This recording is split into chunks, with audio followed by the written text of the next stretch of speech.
Stephen Holt nagpapalakas ng mga bro Barangay Ginebra tune-up game at QMB good news dumating na daw. So parang bumalik na nga ang dating problema ng Gilas Pilipinas mga bro na may mga player na naman ang umayaw. Dalawa nga sa pinaka-importanteng pyesa ng Gilas Pilipinas ang hindi maglalaro. Si Kai Sotto kasi ayaw pang ang payagan ng kanyang mother team sa Japan B-League dahil nagpapagaling pa to sa kanyang injury. At hindi naman natin sila masisisi dahil may kontrata pa nga ito sa kanila at gumastos din sila dito kay Kai Sotto kahit isang taon itong nagre-recover sa kanyang injury. Si QMB naman hindi rin natin sila masisisi kung ayaw nila pirmahan ang gustong kontrata ng SBP na posibleng magkaproblema sa kontrata ni QMB sa Japan B-League. Wala naman talaga sa panig ni QMB ang problema kung totoo yung sinabi ng kanyang agent. Pero kahit ganun pa man, tinawagan na nga ng Gilas Pilipinas si Justin Baltasar at sumipot naman agad ito sa team practice.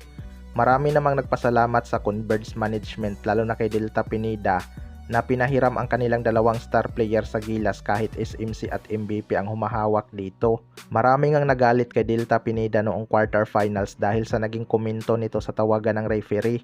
Pero hindi nga ito nagdalawang isip na tumulong sa Gilas at ipahiram ang kanyang dalawang manlalaro. Pero good news nga dahil dumating na daw si QMB para maglaro sa Gilas Pilipinas matapos ang drama ng SBP at panig ni QMB.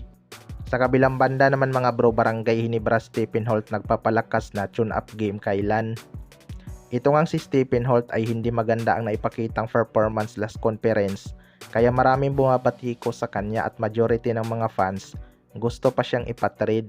Pero todo ensayo na nga itong si Stephen Holt sa kanyang shooting mga bro. Sana makakabawi siya ngayong Commissioner's Cup dahil malaking bagay talaga kapag naging threat siya sa opensa. Malaki kasi talaga ang expectation ng mga fans dito kay Stephen Holt mga bro dahil isa nga siya sa mga pinagpalit kay C-Stand. Mabigat kasi para sa Barangay Ginebra ang pagkawala ni C-Stand.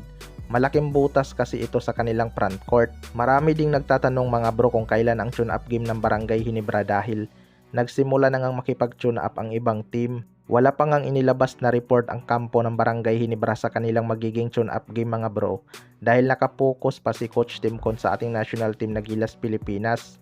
Mabigat kasi ang magiging laban ng Gilas kontra sa dalawang powerhouse team na gaganapin dito sa ating bansa. Sa ngayon nga ay nakafocus pa rin naman ang ibang player ng Barangay Ginebra sa kanilang team practice. Baka after pa ng laban ng Gilas Pilipinas ang kanilang maging tune-up game. Kaya abangan na lang natin kung magkaroon ba ng improvement ang Barangay Ginebra sa Commissioner's Cup kahit kulang sila ng legit center na main problem sa kanilang team. Kayo mga bro, anong masasabi nyo tungkol dito?